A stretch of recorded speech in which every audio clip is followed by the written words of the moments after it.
नमस्कार, मैं अंकुश। आप देख रहे हैं एमसीएन समाचार। अब समाचार विस्तार से। लकी ड्रॉ पद्धति से आज मनपा सार्वत्रिक चुनाव का आरक्षण घोषित किया गया। कुल 81 सीटों का चुनाव होगा। इसमें विभिन्न आरक्षणों के साथ कुल 41 महिलाओं का आरक्षण शामिल है। 5 स्कूली छात्रों ने शहर के शंकरराव चौहान प्रेक्षागृह में आयोजित लकी ड्रॉ की चिट्ठियां निकाली। मनपा आयुक्त गणेश देशमुख ने इस पूरी प्रक्रिया का प्रभावी रूप से संचालन करते हुए आरक्षण की घोषणा की। तो वहीं कुल 20 प्रभागों के मॉडल चार्ट्स को दीवारों पर लगाया गया था। मनपा के सार्वत्रिक चुनाव की आरक्षण प्रक्रिया गुरुवार 6 जुलाई की सुबह 11:15 बजे शहर के शंकरराव चौहान प्रेक्षागृह में मनपा आयुक्त गणेश देशमुख की मुख्य उपस्थिति में शुरू की गई। इस समय नगर सचिव अजितपाल सिंह सिंधु, उपायुक्त संतोष कंदेवार और निर्वाचन विभाग के कर्मचारी अधिकारी उपस्थित थे। मनपा स्कूल के 5 स्कूली छात्रों ने इस समय आरक्षण की चिट्ठियां निकाली। इसमें सर्वप्रथम आयुक्त देशमुख ने राज्य चुनाव आयोग के निर्देशों के बारे में सभागृह को जानकारी दी। उसके बाद अनुसूचित जाति के लिए महिला आरक्षण के लिए लकी ड्रॉ से घोषणा की गई। फिर अनुसूचित जनजाति नागरिकों का पिछड़ा वर्ग यानी ओबीसी महिलाओं का आरक्षण और कुछ स्थानों पर चुनाव आयोग के निर्देशानुसार सीधे आरक्षण घोषित किया गया। सर्वसाधारण महिला और सर्वसाधारण प्रवर्ग के आरक्षण के घोषणा के बाद यह प्रक्रिया पूरी की गई। इस समय इच्छुक नागरिक, विभिन्न राजनीतिक प्रतिनिधि एवं पदाधिकारी, पत्रकार आदि भारी संख्या में उपस्थित थे। पुलिस प्रशासन ने इस समय सुरक्षा व्यवस्था की। अब बढ़ते हैं प्रभागों के आरक्षण की ओर। प्रभाग क्रमांक 1A अनुसूचित जाति के लिए, 1B ओबीसी महिला के लिए, C सर्वसाधारण महिला और प्रभाग 1D सर्वसाधारण प्रवर्ग के लिए आरक्षित किया गया है। प्रभाग क्रमांक 2A अनुसूचित जाति, 2B ओबीसी महिला के लिए, 2C सर्वसाधारण महिला के लिए और 2D सर्वसाधारण प्रवर्ग के लिए आरक्षित किया गया है। तो वही प्रभाग क्रमांक 3A अनुसूचित जाति, 3B ओबीसी महिला के लिए, 3C सर्वसाधारण महिला के लिए, तो वही 3D सर्वसाधारण प्रवर्ग के लिए आरक्षित किया गया है। प्रभाग क्रमांक 4A अनुसूचित जाति के लिए, 4B अनुसूचित जनजाति महिला के लिए, 4C ओबीसी, 4D सर्वसाधारण महिला प्रवर्ग के लिए आरक्षित किया गया है। प्रभाग क्रमांक 5A अनुसूचित जाति, 5B ओबीसी महिला प्रवर्ग के लिए, 5C सर्वसाधारण महिला के लिए और 5D सर्वसाधारण प्रवर्ग के लिए आरक्षित किया गया है। तो वही 6A अनुसूचित जाति महिला के लिए, 6B ओबीसी, 6C सर्वसाधारण महिला के लिए, तो वही 6D सर्वसाधारण प्रवर्ग के लिए आरक्षित किया गया है। प्रभाग क्रमांक 7A अनुसूचित जाति महिला के लिए, 7B ओबीसी महिला प्रवर्ग के लिए, 7C सर्वसाधारण प्रवर्ग और 7D सर्वसाधारण प्रवर्ग के लिए आरक्षित किया गया है। 8A अनुसूचित जाति के लिए, 8B ओबीसी महिला प्रवर्ग के लिए, 8C सर्वसाधारण महिला के लिए और 8D सर्वसाधारण प्रवर्ग के लिए आरक्षित किया गया है। तो वही प्रभाग क्रमांक 9A अनुसूचित जाति महिला के लिए, 9B ओबीसी के लिए, 9C सर्वसाधारण महिला प्रवर्ग के लिए और 9D सर्वसाधारण प्रवर्ग को आरक्षित किया गया है।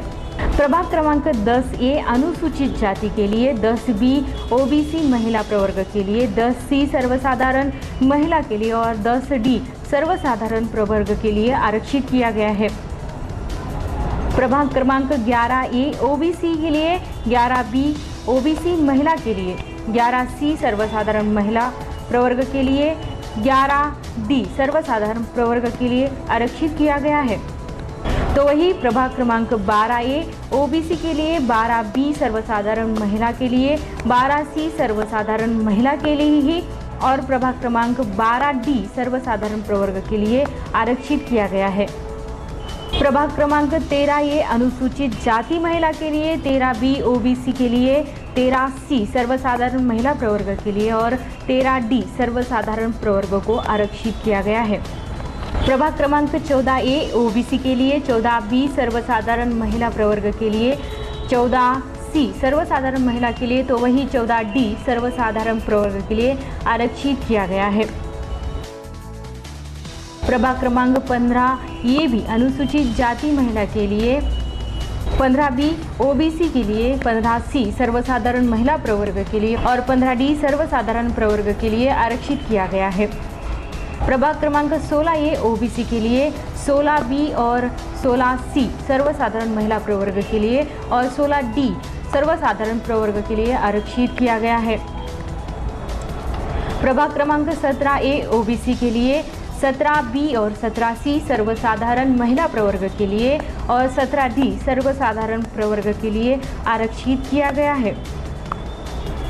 प्रभाग क्रमांक 18 ये अनुसूचित जाति महिला के लिए, 18B ओबीसी महिला प्रवर्ग के लिए, 18C सर्वसाधारण प्रवर्ग के लिए और 18D भी सर्वसाधारण प्रवर्ग के लिए ही आरक्षित किया गया है।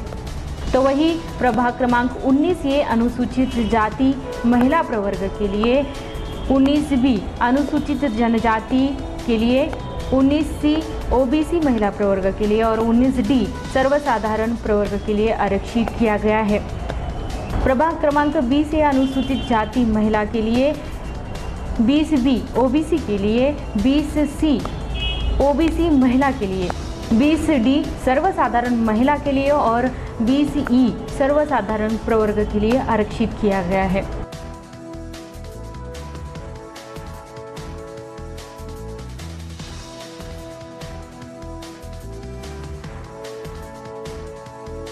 आज या ठिकाणी माननीय राज्य निवडणूक आयोगाच्या मार्गदर्शक सूचनांप्रमाणे आणि दिलेल्या नियोजित कार्यक्रमाप्रमाणे विविध प्रभागातील आरक्षणाची सोडत काढण्यात आलेली आहे। ही सोडत आम्ही अत्यंत पारदर्शकरित्या काढलेली असून यामध्ये नागरिकांचा जो काही फीडबॅक होता किंवा ज्या प्रकारे उपस्थित समुदाय होता त्यावरून आणि संपूर्ण प्रक्रिया चालू असताना शांततेमध्ये पार पडलेली असून कोणत्याही प्रकारचा अडथळा किंवा गोंधळ निर्माण झालेला नाही। ही प्रक्रिया पार पडत असताना विविध प्रवर्ग आहेत, जसे की अनुसूचित जाती प्रवर्ग, अनुसूचित जमाती प्रवर्ग, नागरिकांचा मागास प्रवर्ग आणि त्याचबरोबर सर्वसाधारण खोल्यांमधील महिला, अशा विविध प्रवर्गासाठी निश्चित केलेले आरक्षण आणि त्यामधील महिलांसाठी काढावयाचे आरक्षण या सर्व बाबी विचारात घेऊन पारदर्शकरित्या रोटेटिंग ड्रममध्ये त्या प्रभागातील चिठ्ठ्या टाकून त्या प्रभागातील महिलांचं आरक्षण या ठिकाणी निश्चित करण्यात आलेलं आहे। आरक्षण निश्चित करताना प्रभाग न्याय रचना सुरुवातीला दाखवण्यात आली, त्याचबरोबर ही आरक्षणाची पद्धत कशी असेल हे सर्व उपस्थितांना समजावून सांगण्यात आलं। सर्वप्रथम अनुसूचित जाती प्रवर्गातील निश्चित 15 प्रवर्ग वाचून दाखवण्यात आले। त्या 15 प्रवर्गामधील 8 जागा चिठ्ठीद्वारे काढण्यात आल्या, त्या महिलांसाठी राखीव असतील। उर्वरित प्रक्रियेमध्ये अनुसूचित जाती प्रवर्गाच्या 2 जागा आहेत, त्यापैकी 1 जागा सोडतीद्वारे महिलांसाठी राखीव म्हणून जाहीर करण्यात आली। त्यानंतर नागरिकांचा मागास प्रवर्ग म्हणजेच ओबीसी, या ओबीसीसाठी एकूण 22 जागा आहेत, या 22 पैकी 21 जागा महिलांसाठी सोडतीद्वारे जाहीर करण्यात आल्या। त्यानंतर राहिल्या एकूण खुल्या प्रवर्गातील 42 जागा, या 42 जागांमध्ये 50% म्हणजेच 21 जागा सर्वसाधारण महिलांसाठी राखीव।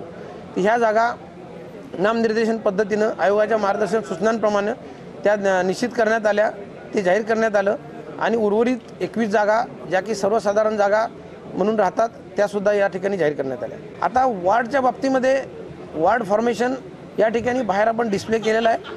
अधिकृतरित्या 8 जुलैला ते आम्ही राजपत्रामध्ये प्रसिद्ध करू, तसेच महापालिकेच्या संकेतस्थळावर सुद्धा ते टाकण्यात येईल। याबाबत जर कोणाच्या काही हरकती असतील, सूचना असतील तर त्या 8 तारखेपासून 17 जुलैपर्यंत आयुक्त कार्यालय आणि क्षेत्रीय कार्यालयामध्ये कार्यालयीन वेळेत स्वीकारण्याची आम्ही एक तयारी केली आहे किंवा ती स्वीकारण्याची पद्धत आहे, आयोगाचे मार्गदर्शन आहे, मार्गदर्शक सूचना आहेत, त्याप्रमाणे त्या हरकती स्वीकारण्यात येतील आणि त्या संपूर्ण एकत्रित हरकती सूचना एकत्रित करून आयोगाला त्याबद्दल अहवाल पाठवण्यात येईल आणि मग त्यावरची सुनावणी माननीय राज्य निवडणूक आयोगाचे पुढील आदेशानुसार होईल। ही प्रभाग रचना कशी करावी याबद्दल आयोगाचे मार्गदर्शक सूचना आहेत। ही प्रभाग रचना म्हणजे वरून सुरू करावी, केल्यानंतर उजवीकडे प्रभाग देत जावे, असे झिगझॅग मॅनरमध्ये जे काही स्टँडर्ड बेस आहे त्याप्रमाणे त्याची क्रमांक दिले जातात।